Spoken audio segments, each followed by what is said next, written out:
So look, team, without getting too personal on these things, I've had some mental health issues that have been quite close to me. All I would say, and by the way, this is from Simon, not the CEO of Royal Mail, where it can be both. But what I would say to you is, please speak up. Don't suffer in silence. If you really feel that you need some help, you just need to say. In all my time, I've been a national officer of the union since 2001. I've been in a union official for God knows how many years now. So I've seen good relationships. I've seen really bad relationships. The relationships have been really bad, especially over the last 2 years. They've been extremely difficult, and people get in places and you say things, and I've certainly said my piece about a lot of managers in Royal Mail, etc. But then we're in this place where we've got an agreement now, and the skill of that, and the skill of true leaders, is that you have to get yourself out of that adversarial place and get into a positive place, and put that behind you. You never forget these things, but you put it behind you, and you've got to go with positivity. That's what you've got to do. So for me, I've seen a change in the management, the leadership and management in the negotiations. From the moment we got the agreement, I think we started to see a change.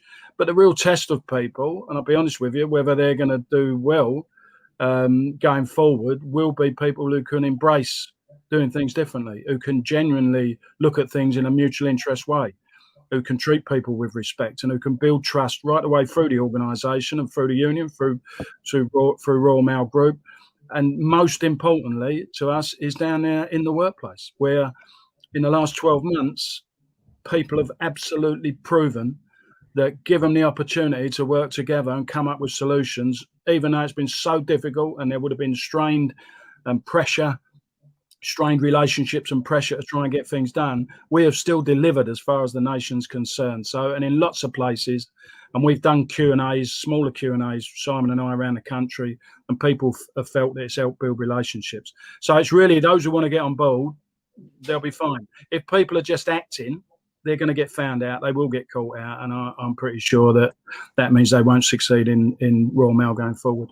Look, I wanted to tell a story. So, Chris, last week I went to all of our customer contact centres. I did Plymouth, I did Stoke, I did Barnsley, I did Sunderland, and hello to all of the team there as well. But I wanted to tell a quick story, because the first call I took, or it might be the second call, was a lady had called in because she wanted to make sure that her postman was okay, because she hadn't seen him for a while. Why do I tell that story? Because I thought it was amazing that someone would come through the contact centre through escalations with sheer determination to find out whether their postal worker was actually okay. I think if we ever have any doubt as to how we are appreciated at the doorstep, if I ever had any doubt, that call totally proved the point. I said to you, this is just one initiative in respect of improving the culture. Culture touches absolutely everything. As I say, it's the one thing that changes everything. We do have a national culture group, which was set up when we got the 2018 agreement, and then sort of disbanded, obviously. And there's all sort of spin-off groups that come into that. We've got a meeting on Friday, actually, on the main culture group. But one of the groups that's on the side of that doing specific work is around mental health. Certainly one of the things I've become aware of, and I don't know if Simon's picked this up on his trips, but we've got a lot of sort of mental health experts out there in the field, people that have taken the time to get trained on it and things like that. So it's another issue where really we need feedback and input from people. It's a massive issue in society. It's definitely been a massive issue in the last 12 months, of course, with the pandemic and all the problems that's brought to people. But to me, it all slots in with this issue of emotional intelligence, understanding humans, and when we're all human beings, and when you're dealing with people, that's going to be part of building trust as well, is being able to spot these things. And sometimes, maybe people are challenged when actually they're being challenged about something they've done at work, when there's something that should have been spotted, an underlying issue, or for the sake of a conversation, or putting your arm around someone, understanding your people, if you like, from all sides, even if it's the rep as well. But the more training we have of frontline managers, frontline reps on the issue of mental health, then the more we can spot things early and hopefully help people deal with that particular issue. But it is absolutely up there, priority, national group. and we'll be talking about how we take that forward. That's absolutely being dealt with. Look, it's not optional. It's not optional. You know, we need to work with each other brilliantly. We need to do it with our heart, not just with our head. It's not optional. It's really important. And look, the other thing I would say is that, look, it's the old thing, isn't it? You know, people do not forget how you've made them feel. They might forget what you've said.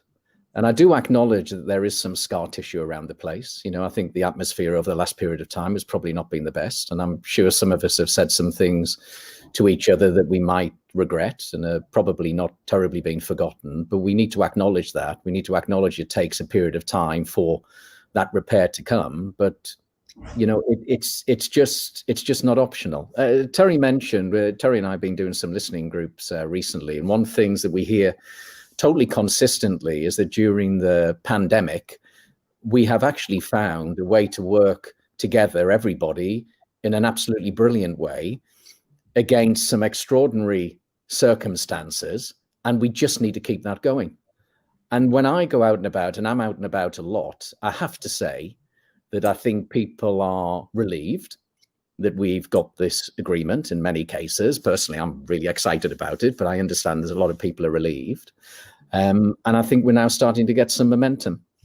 But I think what I said at the start is probably the key thing of what I've said, is that having trusted relationships everywhere, whether it's senior managers in the CWU or whoever else it might be, it's just not optional. It needs to happen.